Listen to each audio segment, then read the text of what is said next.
to this afternoon's webinar, Customer-centric Targeting and Optimizing.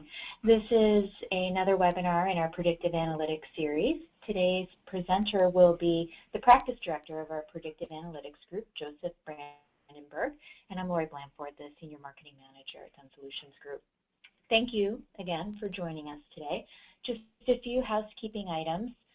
If you have any questions during today's presentation, please feel free to submit them via the question box in your GoToWebinar toolbar. Joe did say that he will likely run the full hour this afternoon, so he won't have time to answer those questions, but we do promise to follow up with answers via email. GoToWebinar tracks who submits the questions, so we do promise to follow up with you. If you missed any of our previous webinars in our Predictive Analytics series or any that we've presented as part of our business intelligence efforts or application development practice, we invite you to visit our website, dunsolutions.com, to view any previous webinars. All right, let's take a look at today's program. This is today's agenda. I'll begin with a very brief introduction to Dun Solutions Group, and then I'll turn it over to Joe. He's going to talk about how customers have changed, why companies should care about being customer-centric, how other companies are using analytics to become more customer-centric, and then he's going to talk about some case studies and business solutions that are available to your organization. Today's session is being recorded, and we will share that recording with everyone who registered or attended so that you can share the presentations with the colleagues who are unable to attend. Okay, let's get started with an introduction to Dun Solutions Group. We have a long history of delivering innovative business technology solutions to companies. We're headquartered just outside of Chicago and have offices in Minneapolis, Raleigh, St. Louis, and Bangalore, India. Our offerings fall into three practice areas. Our application development solutions feature portals, e-commerce, and content-managed websites, mobile application development, and custom application development. Our business intelligence solutions feature analytics and BI platforms, as well as data warehouse and data integration. We are authorized SAP and library training providers, and we also offer several out-of-the-box analytics frameworks, and these include solutions for accountable care organizations, corporate legal departments, higher education institutions, and optical shops. We've been helping companies leverage their data for over 25 years. Our business intelligence practice helps deliver information to decision makers throughout your organization, and we can help with decision making not only by looking in the rearview mirror, but also looking forward into the future by leveraging predictive analytics and data mining techniques. Our predictive analytics practice helps companies make the most of their existing data to uncover future trends, risks, and opportunities that can result in bigger returns or help avoid big losses. We maintain strong partnerships with top technology companies in order to offer our clients the most innovative solutions available. As I mentioned earlier, we are an SAP Gold Partner and have been a top-level partner for over 20 years. And we offer a global delivery model that gives us the flexibility to build teams that are best suited to our clients' timelines, budgets, and preferences. Projects that utilize offshore resources are always led by someone local and US-based. Our clients, some of which are included here, are a combination of Fortune 500 mid-market companies, government agencies, and nonprofits across all verticals. Okay, at this point, I'd like to turn it over to Joe. And in order to do so, I need to make him the presenter. Just ask for your patience for a moment while I do that. Okay, Joe.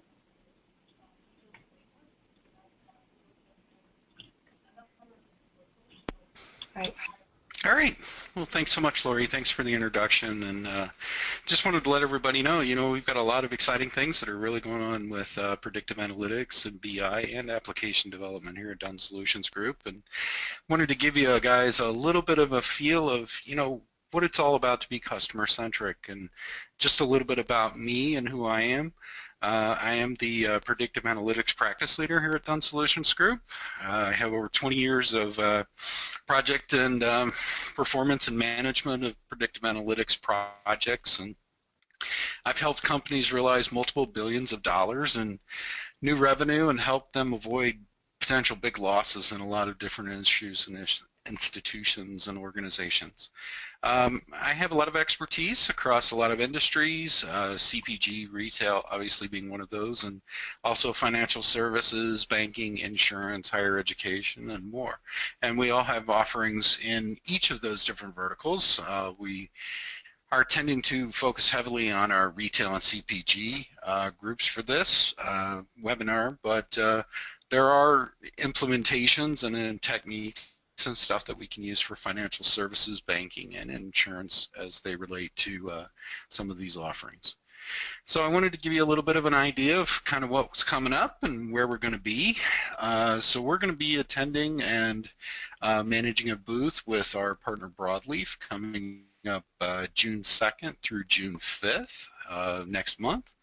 And if you're going to attend this, please come by. I will be in attendance, and we'll be talking a lot about recommendation engines and custom building some of the content and stuff for the web.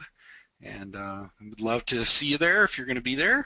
Also, I'm going to be giving a presentation on marketing mix modeling and talking about predictive analytics and how you can funnel your way to profits, which is marketing mix and ROI optimization. I'm going to be speaking on June 10th at 3:30.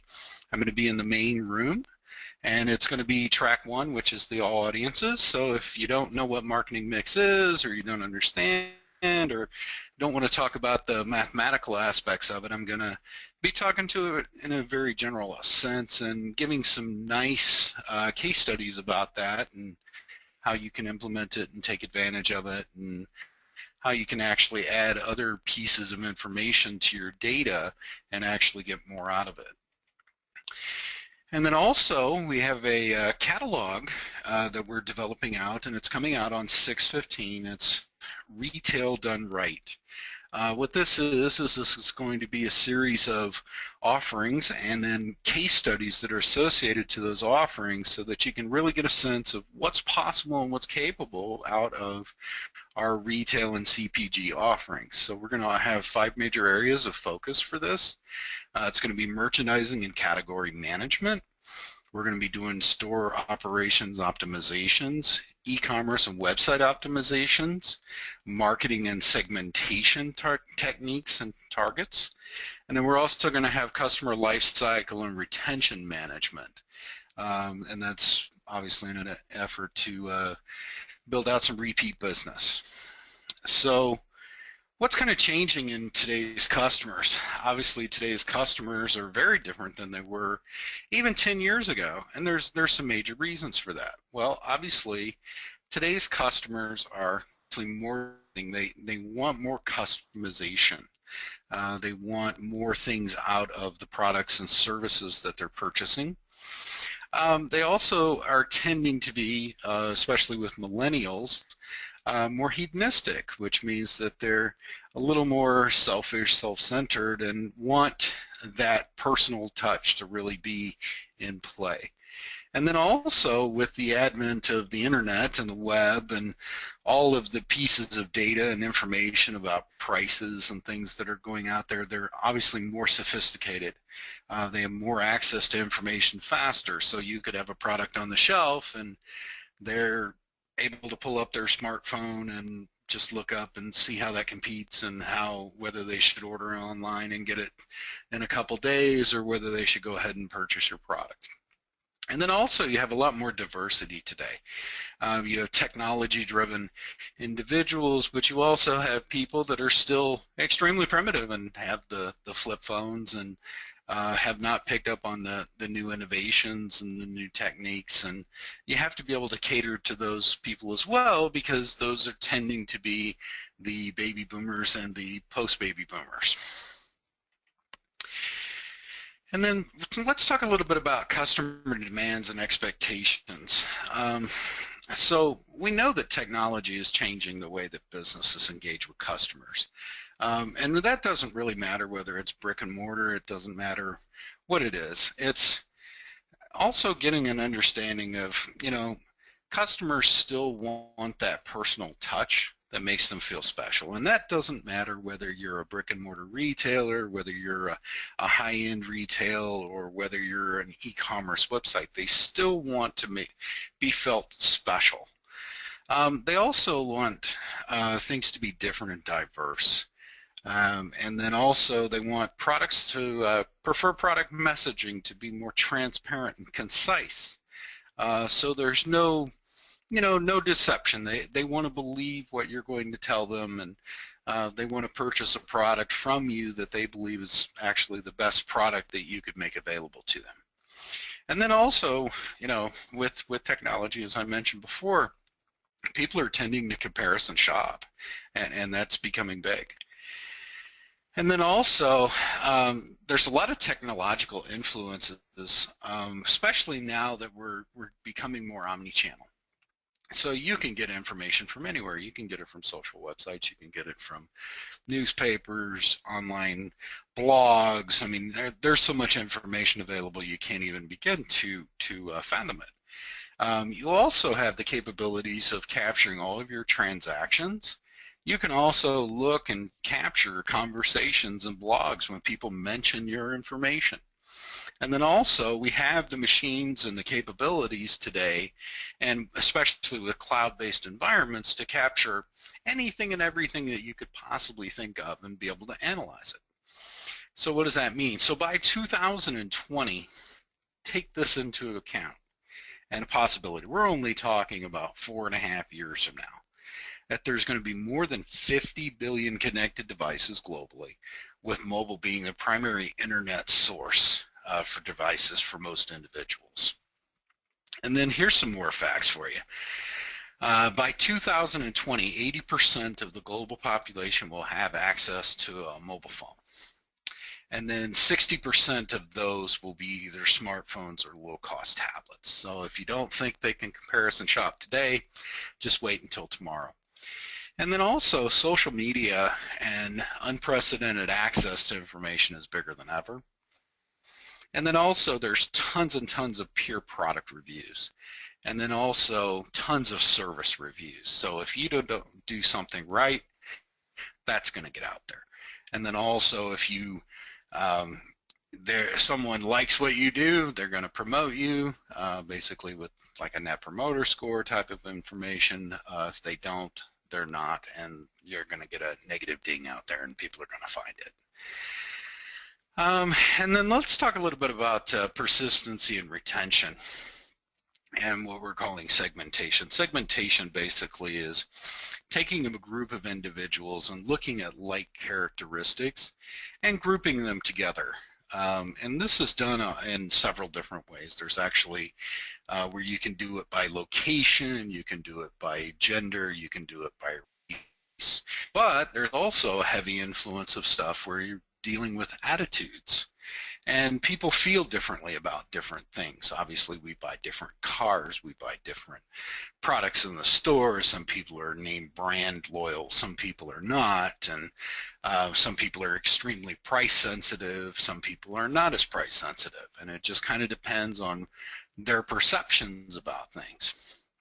So we use customer segmentation models to identify those people, and then also use that information to talk about and discuss what are the highest propensities to purchase, how can I improve my customer satisfaction, how is this compared to traditional unfocused product pushes or cross-sell efforts. So understanding and learning your customers gives you a better ability to actually sell them more things and actually make more profits and more margin from it. And then also talking about one of our major offerings that we have is actually about loyalty. So retailers and CPG manufacturers obviously have the opportunity to influence persistency and support retention through improved engagement with existing customers. This is done by using a series of flexibility designed products that respond to changing customer needs. Now that's not always the case, and you can always do that, but if you have a service-based product or you have a product that you can morph into many different forms, many different messages, it's optimal to do so. And then also setting up financial incentives and reward customer loyalty. That's absolutely essential today. There's so many different places to actually buy things and so many different retailers that offer a lot of the same goods. that taking advantage of whether you have a loyalty card or if you already have a reward program, identifying, and these financial incentives don't have to be much, people just want to be thought of and be made to feel special. It could be a special coupon, it could be anything related to that. And then talking about persistency over the customer lifecycle rather than just at points of reactivation. So, thinking about your customer all the time and identifying what they want, what they need, rather than having them start shopping somewhere else, or if they had a service that they were purchasing from you, and having to try and go get those customers back, because that's actually tremendously expensive. And why try to reactivate them when you can do small incremental things that actually will keep them coming back? And then the key to improving persistency is removing the reasons why customers consider leaving in the first place. And that's kind of what I'm talking about. It's those little touch points and identifying where the optimal touch points are, optimal types of pricing, and on all kinds of stuff like that. And then we use predictive models to help target customers based on their likelihood of lapse or the value of retention. And also using a test and learn approach, so taking a smaller subsegment of individuals and being able to set up a model and then train that model so that it learns, so that you can approach bigger issues and problems with smaller amounts of data, and then identifying and determining those intervention points based on that tends to be most effective and actually has the highest return on investment. And then customers are willing to build long-term relationships with retailers and purchase multiple products again and again. But you have to kind of learn what they want and what they need. And some of the ones that are tending to really grow really fast, especially in the e-commerce space like Walmart and Amazon, they are developing and have those algorithms built into their websites that they're learning what you're buying, what you're looking at, and then when you come back, they're offering those things to you, and things like that. And then also when you look at products, they're offering you products that have the highest likelihood of being purchased. So it's kind of becoming essential that retailers improve the effectiveness of their communications, as well as recognize and reward the value of relationships. And then the majority of retailers and CPGs are not meeting customer expectations. There's a lot of surveys out there that people just they find it very difficult to find the items that they're looking for. They find it very difficult to have items that are repeat business. They find that retailers are often revamping their stores too often, and it's causing major confusion, and actually can often cause customers not to return. So we talked a little bit about why you should be it. Now let's talk about why you should care about becoming customer-centric or being more customer-centric. A lot of retailers already focus on their customers very heavily, but there are ways that you can actually become even more customer-centric. And as you know, the retail markets are undergoing transformations and have increasing demands for retailers and vendors like us to provide solutions that are updated frequently. And then competing in a rapidly evolving economic environment. You need to be informed, you need to be forward thinking and looking and identifying the items that impact business performance the most. So why being customer-centric is essential? Customers get the content they need, and that drives more actions. Customers get the better user experience, they have a tendency to return. Customers get a more trusted content, they have a more likelihood of believing in repeat business because you're winning them over. And then customer satisfaction and repeat use. How do you drive that? And then how to achieve it? Well, we learn the customer's preferences by analyzing data and then applying those preferences to a machine learning series of algorithms to develop a unique content. Now, this is obviously, this can actually be web-based or it can be brick and mortar based. It doesn't necessarily have to be that you're constantly changing your prices and updating and things like that, and where your products are placed and stuff like that. You can get this information from survey results. You can also get this information from doing attitudinal segmentation, geodemographic, which is where they're located. You can look at special features and patterns that you've offered in the past and what are the highest take rates of those. And then looking at product attributes and different types of planogram designs to identify how you can really drive those customers to come back. And then also, how do you do it online and retail and content? So how do you achieve that through machine learning? Well, we look at a series of different things. So we look at order history. We also look at the types of contents that they've looked at, what types of things that they've searched, and then content history. You know, what did they look at? When did they come to our site last? And then we used page tags, article tags, and content tags to really hone in on what people are looking for. And then we also throw in something that not a lot of retailers do. We also help to throw in some random products every once in a while that are within a category to see if people's changes and preferences have changed over time. So how are other companies using analytics to become more customer focused? So I'm going to go through, there's a whole series of these, and I don't want to bore you, so I'm just going to pick a couple of them and I'm going to talk about them. And if you want to, this slideshow is actually going to be sent out. You can see the other ones, and if you have any questions about those, please feel free to send them over. So talking a little bit about the customer-centric and customer-focused and how you would use a recommendation engine and how you would use market basket analysis to really drive more sales. So we had an online gift retailer that was missing out on opportunities to add additional revenue. So they were looking to provide customers a differentiated experience. They were also looking for what were the items that were really needed and what order should I be selling them into, and how do I get them to actually buy more things when they're on my site.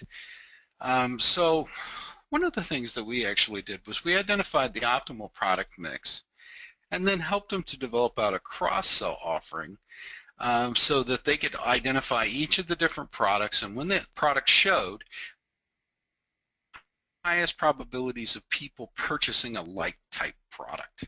And then what were the things that they could add on? So if they were buying flowers, well, and it was for somebody's birthday, what's the likelihood that they'll want to buy a bear? Or if it's around the holidays, Valentine's Day, what's the likelihood that they would want to buy chocolates or something like that? We help them to identify those different things and what sold together and what sold best and what should be bundled and what shouldn't be bundled. And then we also help to customize the customer experience by offering differing landing pages, and this helped them to optimize more revenue and get more revenue for each different customer, and actually you could see that in their books. And then as a result, we identified a recurring annual benefit of more than $50 million in additional cross-sell revenue and an average increase of $1.15 per customer purchase. And then we identified in just one cross-sell product alone that there was a potential for an additional $10.44 million in revenue available to them. There we go. And then, so what was some of the things? So we used a content targeting methodology. We customized content based on filter criteria. And you can kind of see down on the bottom of the page there on the left-hand side that there's some slider bars. So they could pick price. Price is really important when people are picking gifts. They tend to say, oh, well, I'm going to spend $50 on grandma. I'm going to spend $100 on my kids. I'm going to spend $250 on my wife, something like that. So they have a tendency to have a range. So helping them to identify that range is really important. and then be able to identify who the recipients are, the categories, and then those personas, those personalizations. If you're looking for something for grandma and it's $50 to $100, and these are the types of gifts that people tend to purchase most. And then as they make those purchases, then we machine learn what they looked at, what they ultimately purchased, and then how that shopping behavior is then turned into that personalization. How do we build those personas to make that shopping experience easier, faster, and more reliable? And then another one worked with CVS Caremark, which is one of the largest drugstore-based retailers in the country. And they were having a lot of issues with customer loyalty, where they really had a lot of information that they were gathering with their loyalty cards, but they really weren't doing anything with it. They also had other retailers, especially drug retailers like Walgreens, that were starting to come into the markets and had implemented shopper cards of their own, and were actually developing out special programs so that customers, obviously were getting special offers and things like that, and it was starting to bite into some of CVS's loyal customer base, and they were seeing it in their shopper cards that they were seeing a decline in the number of items purchased, and especially when there were Walgreens right across the street from the CVS Caremarks, that they were having a lot of issues. So what we did, we actually developed out a strategic plan of attack, coupling CVS's point of sales data for all their region stores, customers, took their shopper data cards and also profiles to develop out a series of predictive models to help them to determine utilization, what would be the optimal incentives, and then outline potentials for what those customers' future behaviors would be, and help them to actually identify how they could actually lay out their stores a little bit and how they could optimally put things so that when people would run the racetrack within that store, what were the items that were kind of key at each of those different points, as people tended to walk into the pharmacy and go to the back. What were those things and where should that placement be so that people are seeing those items along the way? And then also we built out some predictive models to better predict their customer loyalty levels. And then product movement, we also worked on some things about temporary price reduction behavior. So if we were putting something on sale and they doing pantry stocking, were they doing differing things, and were we hitting them at the right point with those types of offers?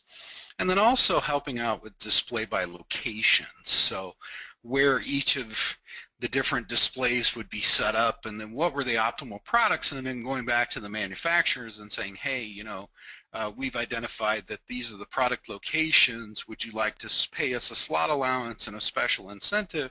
And we'll put your products there, and we can promise you that you'll sell more, and here's the range of additional product sales that you should be able to pick up.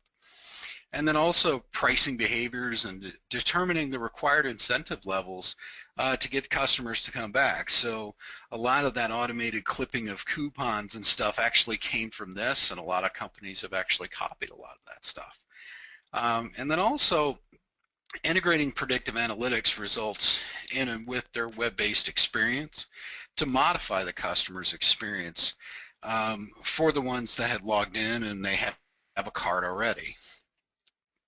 So what were the results? Well, doesn't sound like a lot that 0.8% of sales had increased in the first 12 months, but if you think about it, this is almost a $50 billion company, so 0.8% movement in sales just from one project is a tremendous amount.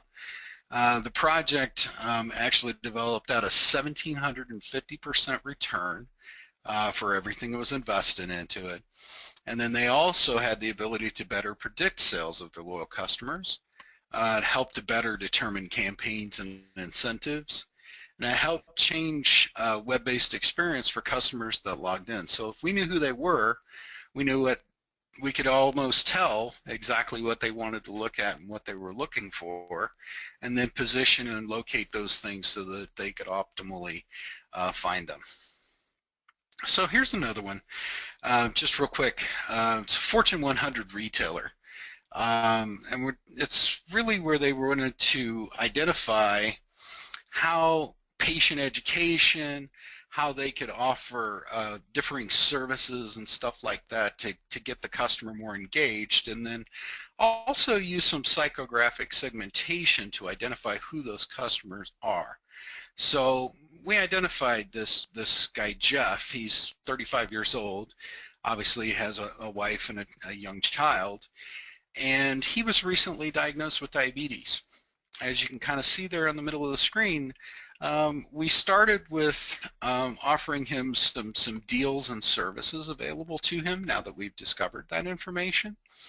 Also, working with the doctors, we've been able to, integrate some of their initial office visits, and he doesn't tend to believe doctors or insurance companies really answer his questions. So how can we take the information that he has provided for those and then provide him more information and more research available to him so that he can integrate those in, and then also have the capability of being able to let him use his smartphone to actually talk to a doctor or talk to a nurse real time so that he can make modifications and adjustments to his blood sugar levels, making sure he's tracking his blood sugars and making sure that the medications that he's taking aren't adversely affecting him.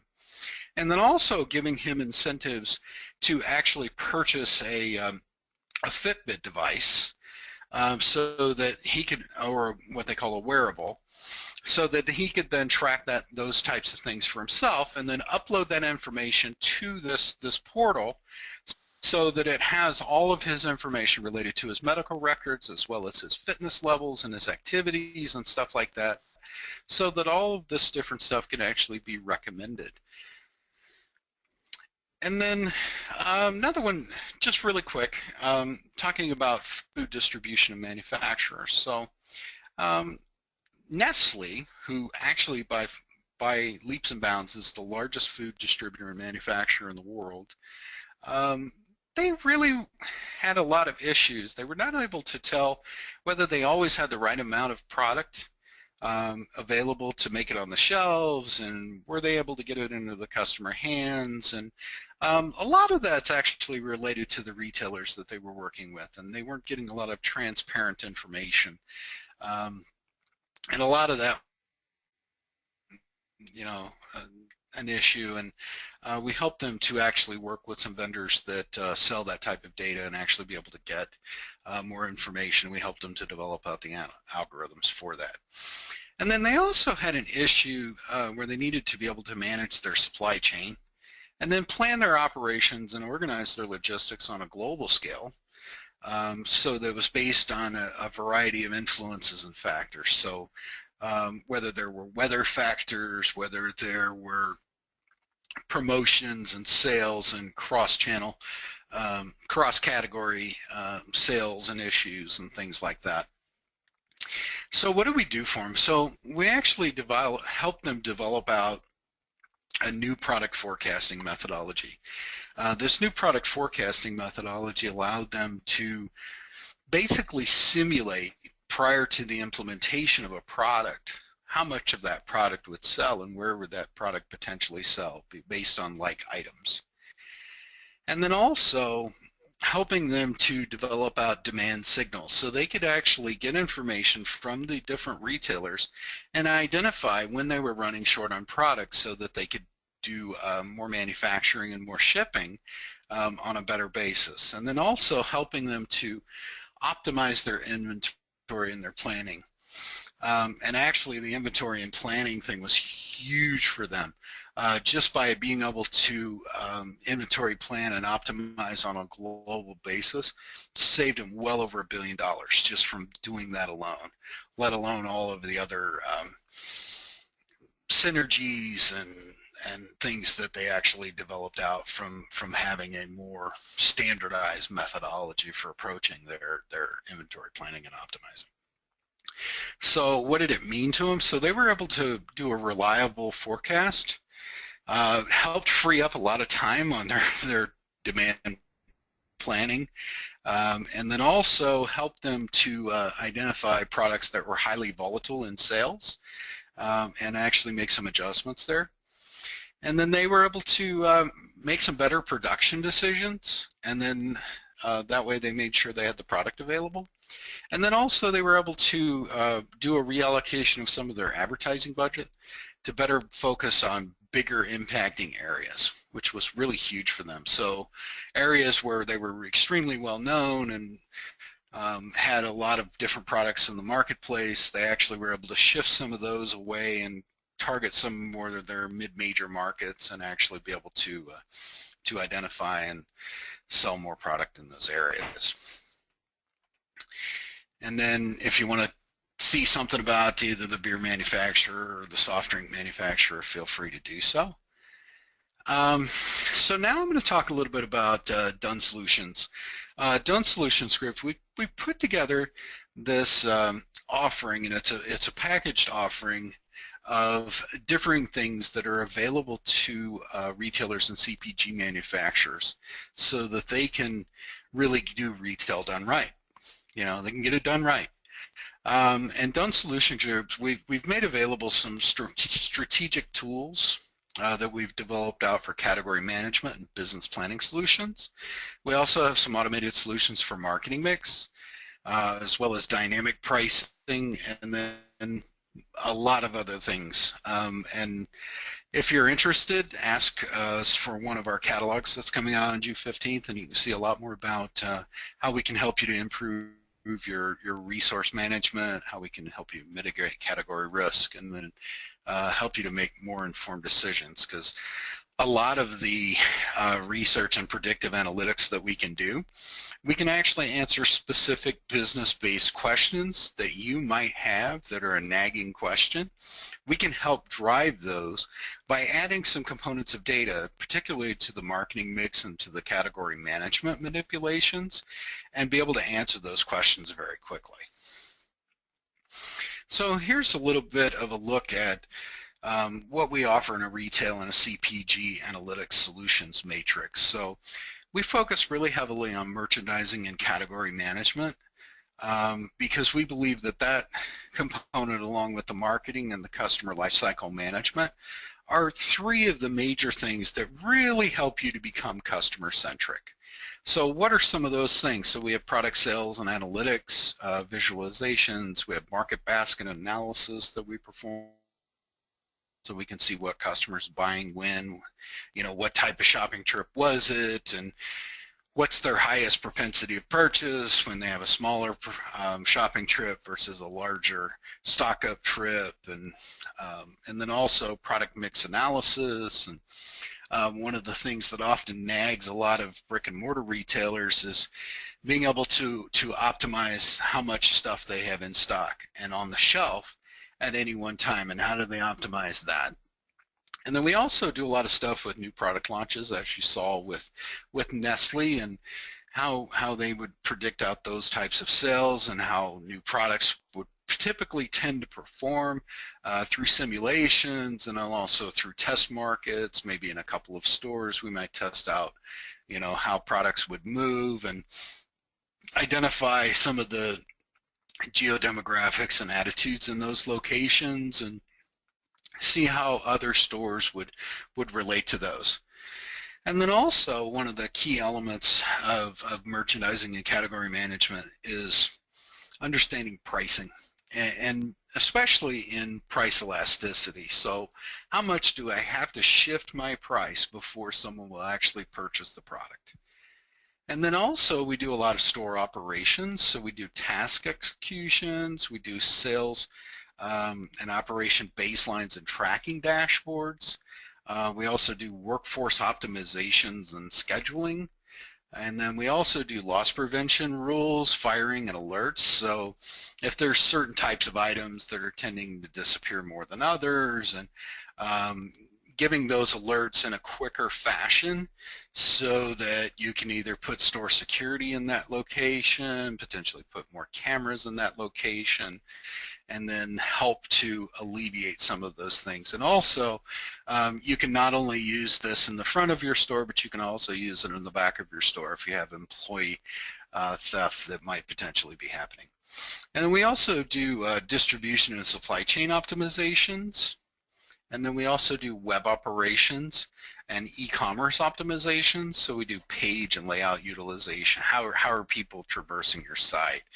How are they landing on your home pages, and how are they reacting? What's the ultimate purchase? And then product recommendations and analytics. So one of the offerings that we're starting to develop out and have available to customers is the ability to have people on their sites and be able to go in and actually get what the best-selling item might be, whether that be a cross-sell, an upsell, or a like item, and then what are those items in the highest propensity to purchase, and what can you get them to add on so that they spend more on their shopping trip. And then we also have email personalizations, so doing testing, A/B testing, so we test differing types of emails and personalize those out and determine out the segments of the individuals so that we get a higher hit rate and a higher response rate to those. And then we also do a lot of omnichannel analytics, especially with social media and online, and then as well as brick and mortar type of advertising, so TV advertising and different types of campaigns and what those customers are tending to respond to. And then we also do marketing. Marketing mix and media modeling is one of our primary expertise. As you can see, we're going to be talking about that at Predictive Analytics World. And then also marketing and incentive effectiveness, market attribution modeling and reviews, also customer analytics and segmentation. And then we also have some offerings with competitive intelligence where we can look at differing competitors within a market. This is heavily towards CPG and retail, so you can tell price zonings, you can tell differing types of stores, what the distributions are by the markets, and then what a lot of different things actually. And then also we do customer lifecycle management, so customer lifetime value evaluations. We also do lifetime value of product evaluations. We also do geodemographic and attitudinal segmentation so that you can take that information, identify who your best customers are, and then offer those best customers specialized campaigns and things like that to actually get them to come back. And then we also do cross-sell and upsell and recommendations. And then we also do customer retention and reactivation analytics, and also customer service analytics. And any of these things that I've just talked about in the last couple of minutes, our new catalog is actually going to have a blurb and a case study related to each one of these different components in this matrix here. And if you want more information on that, once that catalog comes out, feel free to review that. Or if you want to, get back to us and we'll be glad to talk to you about it. We have a lot of information on each of these different things.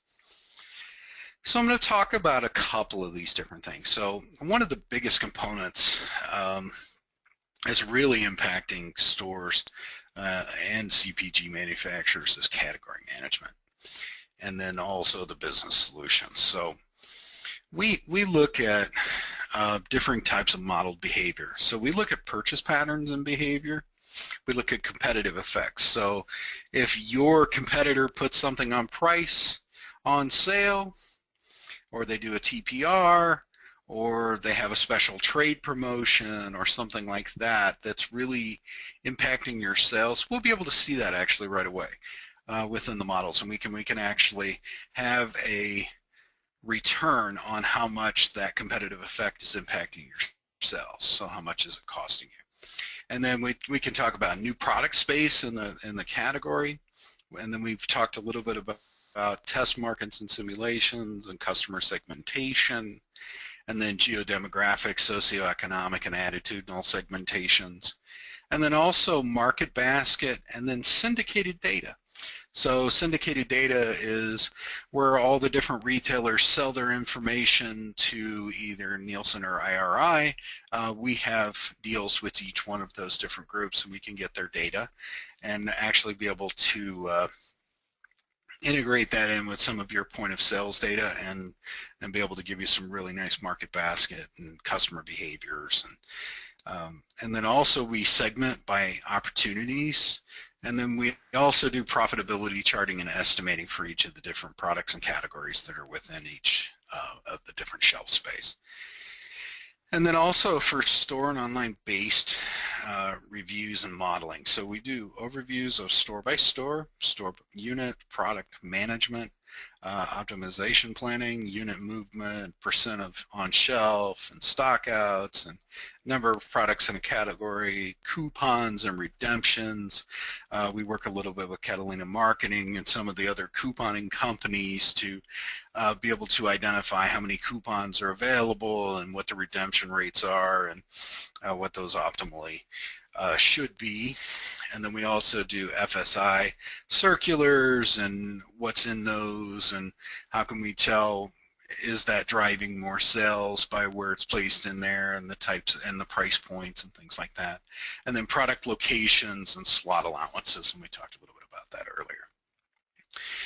And then, as I had mentioned, we have a fully baked solution that takes you all the way from the CPG and vendor data all the way to a customer user interface, and you can, all along the way, you can kind of see how the process is developing out. So we take your data, we integrate it, we do some modeling, we give you performance factors, and then we give you client reviews as we go through the process, and then we make sure that we have a consensus forecast after all of the modeling and everything's been done. And then we actualize the results. So how is the model behaving, and are there adjustments? And we use a machine learning algorithm methodology so that the models will automatically make those adjustments for a period of usually about 3 to 6 months. And then we will remodel. And the reason that we tend to do a remodel, even though that we have the machine learning, is that there are things that change, and there might be factors that may not necessarily have been in the first round of models that we want to make sure that we have. And then also we make monthly adjustments to each of those, so that's partly the machine learning algorithm, and then also we work with your internal staff to identify forecasts and things like that and what you think are going to move. And then we also develop out a category management repository with all the different models and simulations in it, and then have a client user interface that people are able to go in and review and do simulations and things like that, so they can have all the ins and outs and all the deliverables.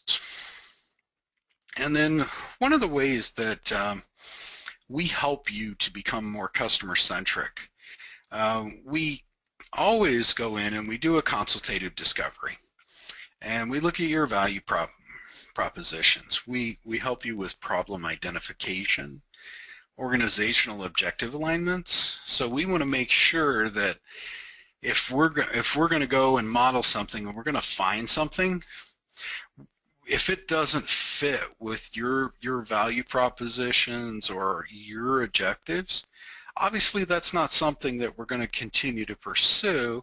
We'll give you a little blurb on it, but that'll be about it. And then also we do issues to help you solve with marketing mix, strategic learnings. We also develop roadmaps.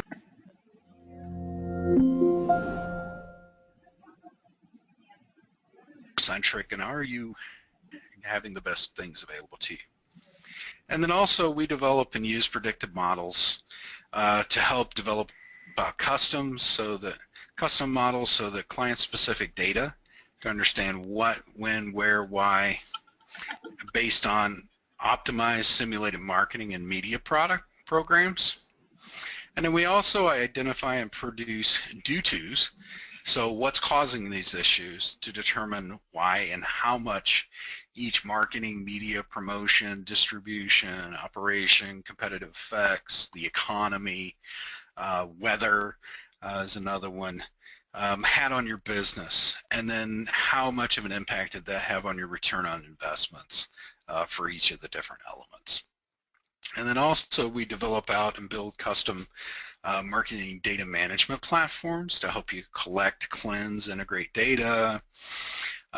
Developed out machine learning algorithms and simulations to help you optimize your ROI. And we develop out additional insightful business reports and dashboards. And then we develop custom monitoring and specific business problems. So if I'll give you a quick example of that, we had a client who was getting information from the CDC, and they were thinking that it had an impact on their product sales. So we integrated that into one of our marketing mixes for them, and we're able to identify that as the flu and cold season was worse, their product sales would tend to increase, and they should increase their advertising associated to that to draw more people towards their product. And they actually post that CDC information up on their website now, because they know it's such an impact and such an influence. And then also we develop out and use predictive models to develop custom continuous monitoring and performance, so we help you to become actionable. And part of that, obviously as you get reports and things like that the first time, you're going to make some changes, but there's also things will change. There will be indicators and pricing actions and attitudinal insights and competitive landscapes that will allow you and will change over time, so that if you continue to get the reports and identify each of those different components, some of the reports might change over time. But the reason that those reports will change over time is to help you to get more actionability out of it and identify those key components and issues. So a little bit about our predictive model, predictive marketing mix model, and how they impact sales. So we do a lot of different predictive marketing mix models, and we found over time, and it's pretty much irregardless of what industry you're from. If you've produced a marketing mix in the past, you're just switching vendors, this impact might be a little less, but we found that usually it drives about a 40% improvement in marketing campaign effectiveness. And then, obviously individual corporations results vary, but that's what we're finding. And it's pretty much retail, CPG, health insurance, life insurance, banking, any of those different types of companies tend to see that type of result. And then it also helps you to plan out and optimize future investments. And then it helps you to balance your short-term marketing and promotion tactics with long-term brand development. And then also, our key here today, which is it helps you to become more customer-centric, because you can identify, the types of messaging, the types of things that you need to be saying to your clients and where for them to get to purchase the most items. And then kind of what do you expect from us? So we help you to get an understanding of not only online but offline media channels, campaigns, and executions, and what those return on investments are. And then also we help you to optimize your budgets, help you to develop out synergies for your offline and online. So a lot of times if people are watching TV commercials, they're sitting in front of the computer with their are sitting in front of their laptops while they're watching TV, or their tablets or their phones, and they might look up your product, and that actually might drive some sales to online that you weren't expecting from the TV campaigns. And then also we do a lot of information and gathering from Facebook and Groupon and mobile apps where we can help you quantify and place the value and impact of those different types of media. And then also identifying which demand management areas or regions or country or go-to-market channel are the best and what's working the best so far, and then helping you to identify where you might be able to do that in the future. And then we determine media vehicles and campaigns that are the most effective. And then we help you to understand economic, competitive, and seasonal and weather and operational factors influencing your sales. So one of the last things I'm actually going to talk about, and this actually tends to be a very complex topic because people have a hard time understanding, but I'm going to try and break it down into its simplest terms. So there's a couple of different ways that you can approach pricing. There's a standard pricing modeling methodology, and it evaluates customer price sensitivity at a point in time. It also evaluates the relationship between consumption changes, pricing, promotions. Usually it's week to week, can be month to month. And then also consumer price sensitivity tends to be more dynamic and extends over time. And standard pricing models tend to not be able to identify those shocks that might reverberate for a series of weeks after a big promotion or something like that. So one of the ways that you can actually become more customer-centric and price better towards your customer needs is actually to do dynamic time series modeling. That helps you to capture contemporaneous as well as lagging effects of pricing and promotion, and it helps you to capture the carryover effect. So a carryover effect is basically the half-life of how long an advertisement or a campaign or a discount is carried over into a shopper's mind so that it impacts how much effect and residual impact that they have, or what they call shocks. So the shocks are somebody goes into a store and they see Pepsi for $1.99 a 12-pack. They're a Pepsi purchaser, typically $1.99 versus $5.79. They're going to tend to purchase way more than they would have purchased if it was $5.79, and they will tend to stock up and actually have more of those available. Well, if Coke may come back next week and offer a response to that, and it's a $2.50 12-pack, they're probably not going to sell as many because people already bought Pepsi, unless they're very brand loyal to Coke. And it also, dynamic time series models also help marketers, suppliers, and stores develop more effective promotion plans and maximize the effectiveness of those promotions and minimize competitor promotion impact. And then so a little bit about the standard pricing model. So a standard pricing model captures all the major factors that impact sales during each week. They correlate the impact of each of those drivers on volume of sales, and you can kind of see each of those different components. So there's base and promoted price, quality of trade, category trends, new product launches, seasonality impacts, competition, special programs of trade, and those all have impacts on sales, and they're really good models, and actually they're slightly easier, don't require quite as much data, but they also don't offer you some of the things that you can see, and you can kind of see from the graphs down below.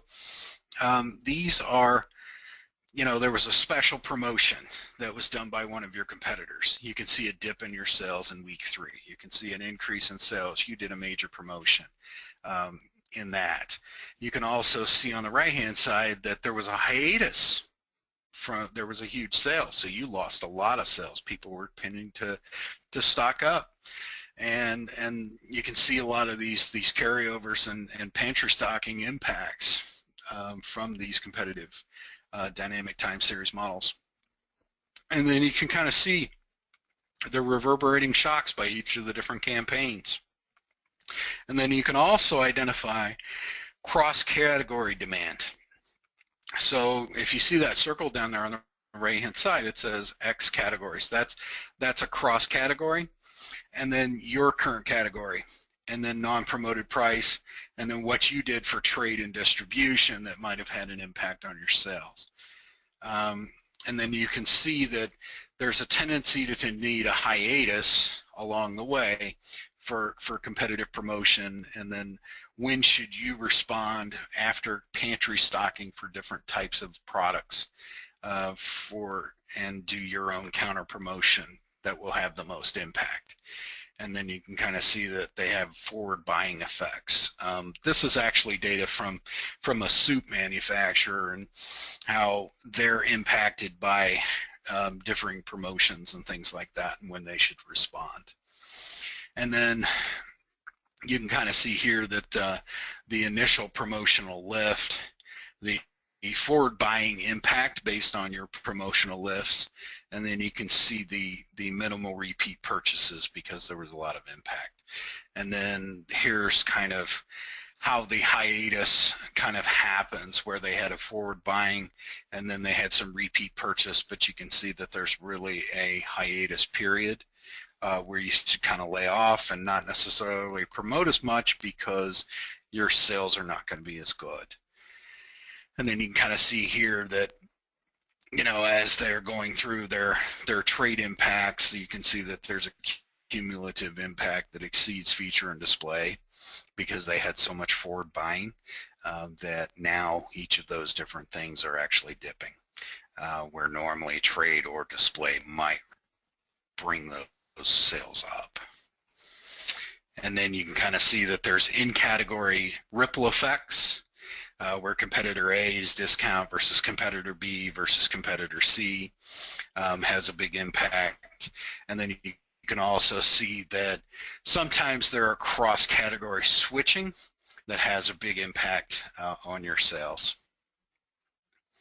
And then you can kind of see that here's what's called a waterfall diagram, and then how your trade promotions, your depth of discounts, your non-promoted price, and then your category competitors and cross-category competitors impacted your sales and what was driving your sales.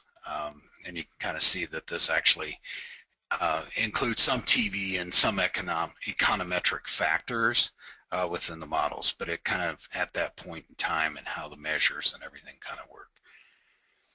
And then here's some of our final just outputs from it. You can kind of see how we're able to really track and identify and predict out what the sales are in a pretty close rate, and then what the volume of shift is, and then the depth of discount point of diminishing returns. So how much of a discount do you provide? How much does that impact and diminish your sales over time? So the higher your price, obviously, if you think from a supply and demand perspective, how much of a discount do you need to have for each of these different things?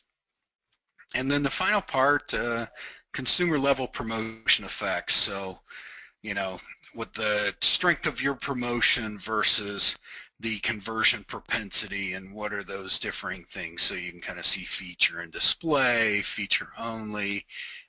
You can see distribution, you can see TV, all these different things are all in that little grid there, and we give you that, and we identify by products and by categories which things are the best things to do and best ways to sell your products. So that's it.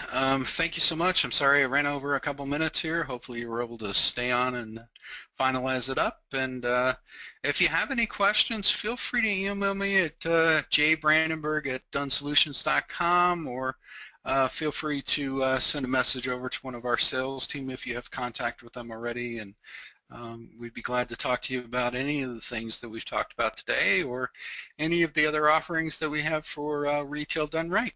Thank you.